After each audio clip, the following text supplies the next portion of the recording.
Welcome to ILTV's Israel Daily. I'm Aaron Porras, and coming up in today's newscast, the United States weighs the way forward for Israel to carry out its Peace for Prosperity plan.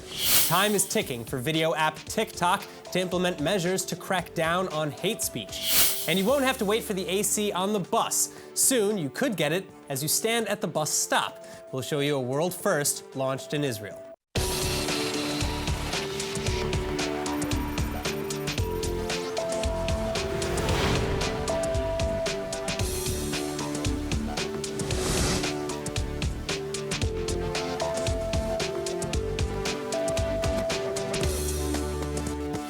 We begin briefly with an attempted car ramming attack at the Abu Dis junction near Jerusalem.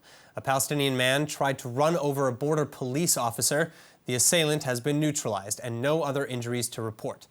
Moving on to our top story tonight. For today, top Republicans are accruing signatures in a letter backing Israel's right to determine its own borders, as Democrats press against Jerusalem not to expand its sovereignty over parts of Judea and Samaria. The letter sent to Israeli Prime Minister Benjamin Netanyahu today, spearheaded by first, second, and third-ranked Republicans in the United States House of Representatives, Kevin McCarthy, Steve Scalise, and Liz Cheney. So far, it's garnered some 116 signatures out of 198 Republicans in the House. This is as the United States president weighs his country's position, and here's more. 1 week to go, and the United States president is poised to make the final call on what it will support, as Israel looks to expand its sovereignty over parts of Judea and Samaria as early as July 1. Under President Donald Trump's Peace for Prosperity plan, Israel would be allowed to expand its control to some 30% of the West Bank. But the plan hasn't been agreed to by the Palestinian Authority, prompting Israel's push to move ahead unilaterally. So how to move forward? Well, to discuss the next steps, U.S. Ambassador to Israel David Friedman flying to Washington for a meeting with senior advisor to the president Jared Kushner, Secretary of State Mike Pompeo, and Special Representative for International Relations Avi Berkowitz. The White House wants to see the Israeli Prime Minister and the alternate Prime Minister agree on which settlements Israel should apply sovereignty over to give the situation a better chance of permanence. The United States meeting will also discuss what to do should Benjamin Netanyahu and Benny Gantz not find common ground. Replying to a J Street-backed letter signed by some 50 Democratic members of Congress calling on Friedman to denounce violence by Israeli settlers. Ambassador Friedman hitting back in a letter of his own obtained by ILTV, saying, "Like you, I strongly condemn any and all violence by Israelis against Palestinians, and by Palestinians against Israelis. I believe that no level of violence is acceptable by either side against the other." Friedman saying he feels a dual standard, since he is being asked to condemn settler violence, but not that he do the same regarding Palestinian violence, adding that he publicly condemns Palestinian terror attacks because there is no condemnation from the Palestinian leadership. This as Palestinian protesters gathered in the streets of Jericho, funneling into the area in droves at this organized demonstration against Israel's prospective expansion. The Israeli organization Im Tirtzu announced the launch of a new website listing dozens of Israeli academics who promote BDS and other anti-Israel activity in Israel and abroad. The website, called Know the Anti-Israel Israeli Professor, contains a listing of 150 Israeli professors who are involved in anti-Israel activity, such as promoting BDS, encouraging international pressure on Israel, accusing the IDF of war crimes, and calling to refuse service in the IDF.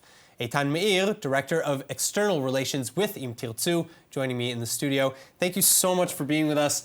Now, Eitan, is there an increase in the number of experts and academics in Israel who actually choose to attack Israel? Is that number going up? It definitely seems to be going up. But before I address that, I just want to give a general background information on the website. Sure. So like you said, the website called Know the Anti-Israel Israeli Professor provides information on dozens and dozens of Israeli academics, and unfortunately there's still plenty more to add, who engage in a variety of anti-Israel activities, whether it be promoting BDS, accusing the IDF of committing war crimes, of shooting men, women, and children systematically, as they say, of encouraging draft dodging. And we went ahead, what we did is we compiled a list from publicly available sources. We didn't tap anyone's phone. Everything is available online.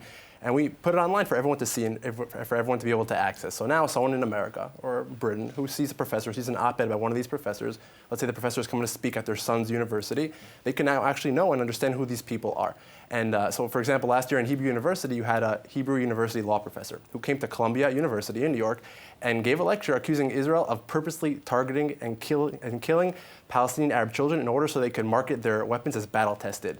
So now, whoever wants to know who this person is could look at our website and see this is not an objective actor, but she is, in fact, a radical anti-Israel Israeli professor. But in a broader sense, the website comes to really shed light on the phenomenon of BDS from within. When we talk about the international BDS and delegitimization phenomenon, people really think that they don't really understand that it comes out of nowhere, but it doesn't happen in a vacuum. Someone that wakes up in the morning in New York or Sydney or the UK, they don't go ahead and say, wait a second, I want to go ahead and boycott Israel. It's a nice thing to do. No, they have to get the information from somewhere. They get their inspiration from somewhere. And a lot of times it's from Israeli academics who go ahead and sign international petitions, who write books, who write op-eds, who write things in academic journals, who give presentations accusing Israel of being an apartheid state that commits genocide and ethnic cleansing. And then the person goes ahead and said, wait a second, this is an Israeli himself who is saying it. And not only an Israeli professor. If they're saying it, it must be true. And there's a famous expression, whatever happens in Vegas stays in Vegas. But whatever happens in Israel does not stay in Israel, and it's very important for people to understand that. All right, well, so, don't you worry, where's the line? Don't you worry at any point that you may have gone too far in publishing names and pictures of private individuals? Is there an issue maybe with violating privacy rights or anything like that? So the chutzpah of these radical, holier-than-thou anti-Israel academics and their supporters is outstanding. What they do is they essentially engage in the most vicious, violent, disgusting attacks on Israel. They accuse Israel of committing war crimes, of shooting innocent men, women, and children. They promote BDS, which is tantamount to the extermination of the Jewish state. They go ahead and accuse Israel of being an apartheid state. They encourage draft dodging. And then when we go ahead and we take all the information that is publicly available, we put it in a nice list, they go ahead and go scream fascism, McCarthyism, Nazism, and that's really chutzpah of the highest order. But at the end of the day, these professors really should be sending us flowers. Why? Because they themselves wrote these things. They themselves published these things, published these articles, wrote these journals online. You're giving them some exposure. We're giving them exposure, yeah. They should send us gift baskets. I personally love chocolates. But the real thing is, at the end of the day, if someone has a bigger problem with the website than what these professors actually said, they really should check the moral compass. Because the problem is not that we're actually giving a list of things that these professors themselves said, but it's the fact that these professors themselves are doing these things. All right, now, my final question for you is, what motivates Israeli lecturers? Because, as you said, these are people in Israel. What motivates them to voice these anti-Israel views? That's a great question because we get that all the time. And I really can't delve into the individual psyche of all these radical academics. What I could say is there's a lot of prestige involved. For example, if you're an average professor, you're not really successful, no one really cares, no one likes to come to your classes, but then all of a sudden you start trashing Israel and you're a celebrity. You get invited to all these conferences. You get invited to all these academic collaborations. People love you. People want to hear about you. So these professors really... They like the prestige. It's good for their careers. Well, Eitan, I want to thank you for the work you're doing and for coming in today. Thank you so much. Thanks for having me. All right. Popular social media video sharing app Tik Tok seems to be evolving to be used for far more than just sharing in awkward dance crazes. According to a new Israeli study, anti-Semites, Holocaust deniers, and other such extremists are taking advantage of the platform to reach young people and spread their hateful messages. Joining us now with more on how TikTok is quickly becoming a favorite in the anti-Semitic community, Professor Gabi Wyman, who conducted the research on this topic. Gabi, thank you so much for joining us. Now, why did you decide to investigate TikTok at all? This is an app that's mostly of interest to children and teens and not even adults at all. Well, actually, in the last 22 years, we were studying how terrorists are using online platforms, the internet and other platforms, including social media. But recently, we started to look at a new type of emerging political violence, extremism. And while scanning the social media, we came across TikTok.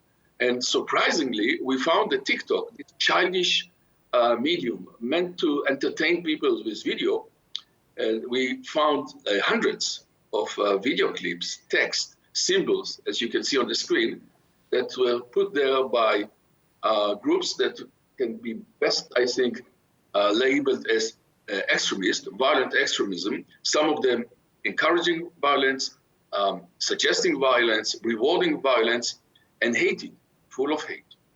Now, can you dive a little bit further into some of the problematic content that you found there? Maybe give some specifics.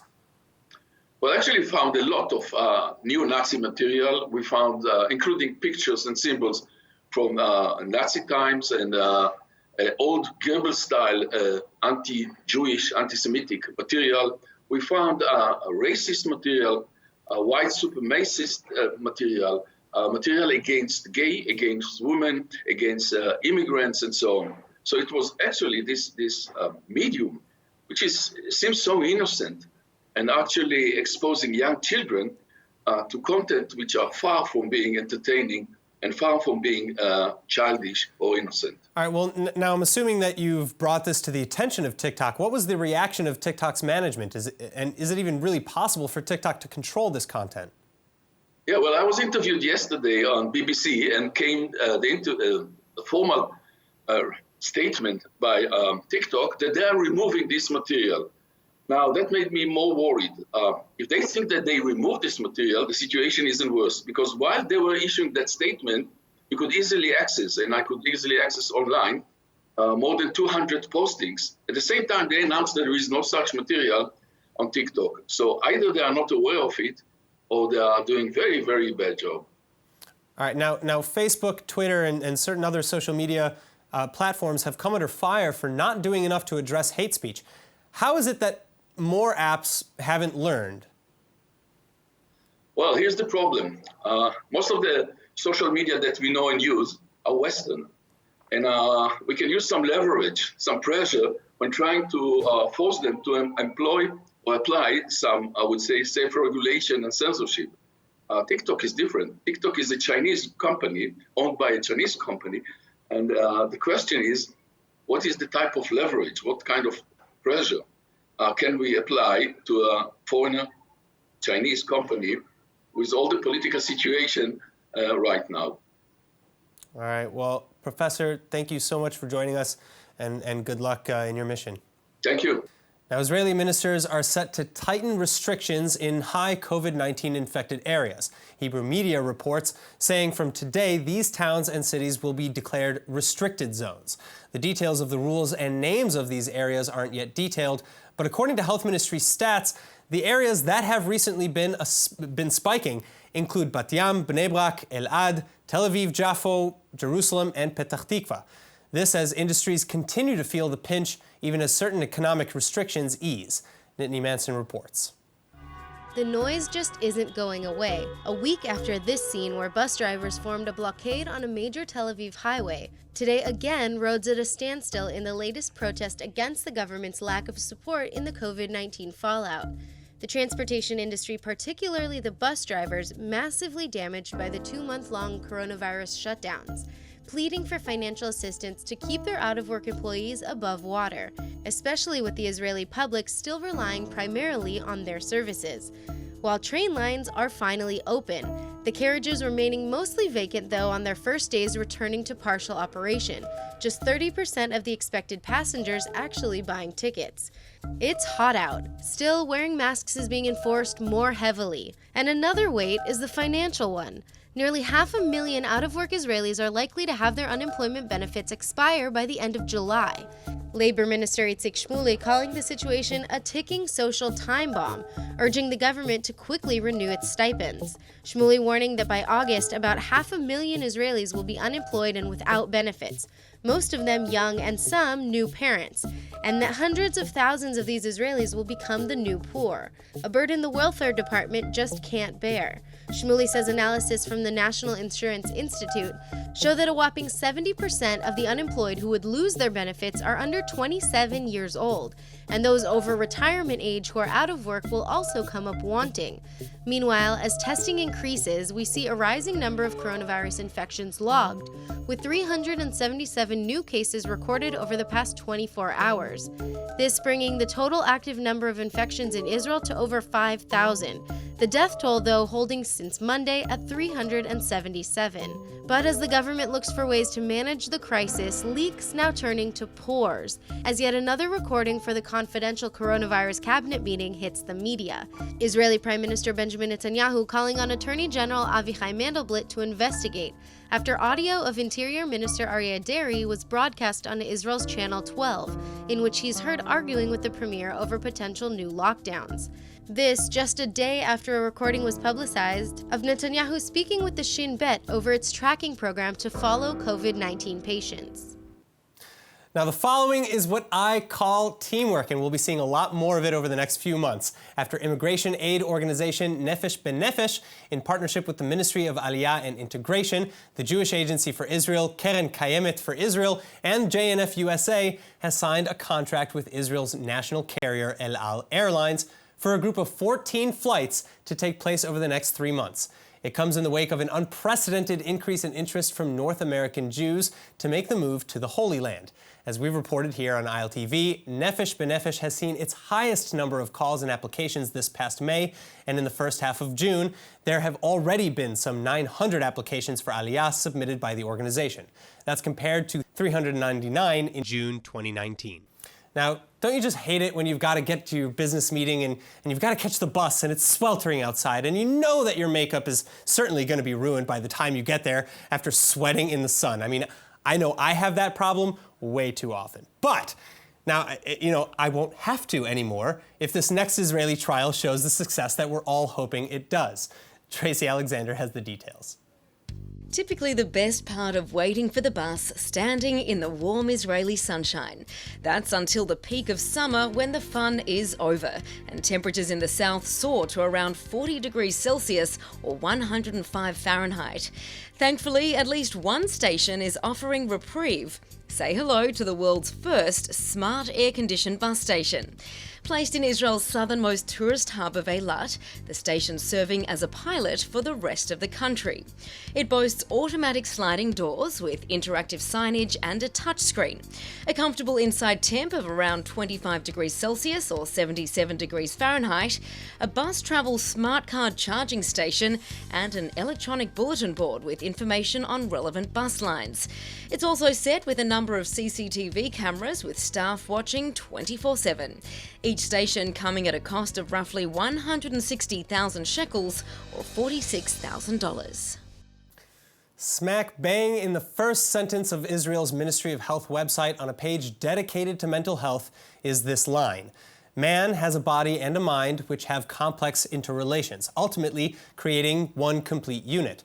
Just as there are problems with the function of the body, so there are sometimes mental disorders or diseases which also impair the person." And while we know this in theory, we often don't treat it that way. Many of us keeping mental illness a secret, yet we don't feel embarrassed to talk about our physical ailments. The stigma is a worldwide phenomenon too. But what's causing it here in Israel? And how can we reframe our perspective around our mental health to help stop an illness in its tracks? Joining us for that insight is psychologist Dr. Camila Folkash-Lavan. Thank you so much for being with us. Now, why is there a sense of embarrassment around mental health here in Israel? I think that in Israel, like around the world, plus minus is the same reason. And of course, we have to also look culturally. So it's very important to succeed and to show your best foot forward. And there is this culture of toughness, and being tough is equated with being strong and with being healthy, and therefore being more successful, being more, more likely to get hired for certain positions, finding shidduchim and so on and so forth. So people feel that if there is any kind of assistance that they might need that's not physical, as you already mentioned, that it might be mental, stress-related or anything, even if it's not an official mental illness, yes, they will try to hide it and try to kind of figure it out on their own. Mm-hmm. But another thing that I think is very important to mention is that unfortunately therapy costs a lot of money. And there aren't enough subsidized high-quality treatment centers. There are, for, let's say, where students will treat you or something like that, which is fine, at least something, but it's not always relevant for more serious difficulties. And if a person doesn't make enough money, basically they do not have the care. But again, let's be proactive and even for the people maybe of socioeconomic statuses, because you said psychological care is very expensive. So what are some of the resources that people can take advantage of no matter where they are or where they're from?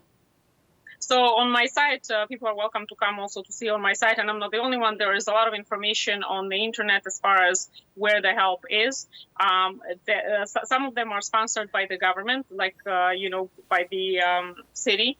Others are sponsored by the university. Like, if you call universities in your area or colleges, many of them will offer subsidized assistance. Non-profits will offer. Also, most social workers or psychologists will offer a sliding scale. Some don't, but for the most part, people do.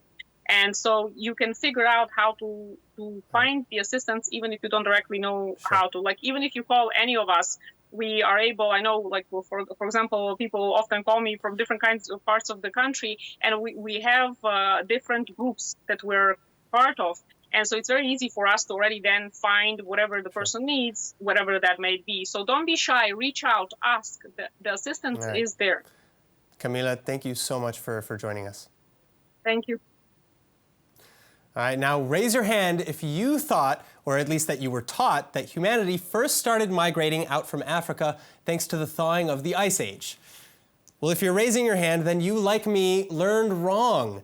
Because according to a new discovery by the Israel Antiquities Authority, ancient fossil records found in the Mislia cave in Mount Carmel suggest that humanity started moving about a lot earlier than we previously thought possible. אנחנו מדברים על סדר גודל של 200,000 שנה לפני זמננו, שזה בעצם מקדים את היציאה של האדם מאפריקה בסביב 100,000 שנה.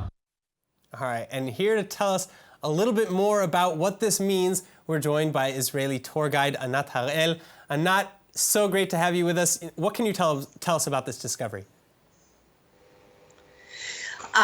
So the interesting things about this discovery is that not only was the land of Israel an important land bridge between all the different empires in the past, but the land of Israel was also an important land bridge for prehistoric hominids as they crossed into Africa, from Africa to Asia and Europe. And what happened is that we used to believe that modern humans began in Africa around maybe 500,000 years ago, split into the Neanderthals and Homo sapiens. And about 100,000 years ago, we believed that Homo sapiens, that are our ancestors, everybody in the world comes from the same family of Homo sapiens. We believed that they crossed into Asia and Europe about 100,000 years ago. Well, it turns out that we were wrong, because in Israel, some scientists, as you see, have discovered that they've discovered a jaw from a Homo sapien, that's a modern human being, in a cave in the Carmel Mountains that is about 200,000 years old. What is it doing there? It was found in the same layer as some very, very tiny rodents that their fossils show that they lived in very, very cold weather in the Ice Age of about 200,000 years ago. What is a modern human jaw doing there? It turns out that we missed, because now we know that our modern humans, Homo sapiens came through the land bridge that is the land of Israel about 100,000 years before what we thought. So about 200,000 years ago, it takes back the crossing into the land bridge about 100,000 years further back, which is really exciting. Anat, that is so cool. I'm so glad that you were here to join us and to explain some of that. Thank you so much for joining us again. You are welcome. All right, and with that, let's take a look at the weather forecast. Another beautiful, clear night tonight, with lows ranging from around 64 degrees Fahrenheit or 18 Celsius in the north to a warm 70 Fahrenheit or 21 degrees Celsius in the south. Then tomorrow, you can expect a gorgeous, sunny, and hot day tomorrow, with highs across the country sitting at about 83 degrees Fahrenheit or 28 degrees Celsius, all with the exception, of course, of Eilat in the south, slated to hit a whopping 98 degrees Fahrenheit or 37 degrees Celsius. And now, before we go, let's of course take a look at what is going viral in Israel.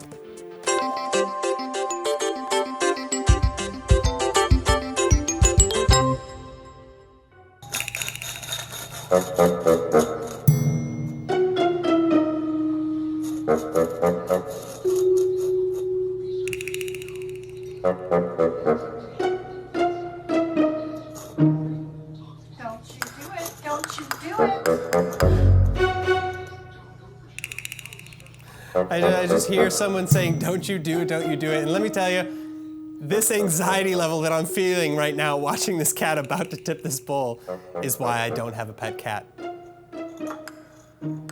Oh my gosh. What a jerk. All right, that is it for today's news. Today's exchange rate is 3.43 shekels to the American dollar. For more news from ILTV, please like ILTV on Facebook, follow us on Instagram, and subscribe to our YouTube and Roku TV pages. I'm Aaron Porras. Thank you so much for watching.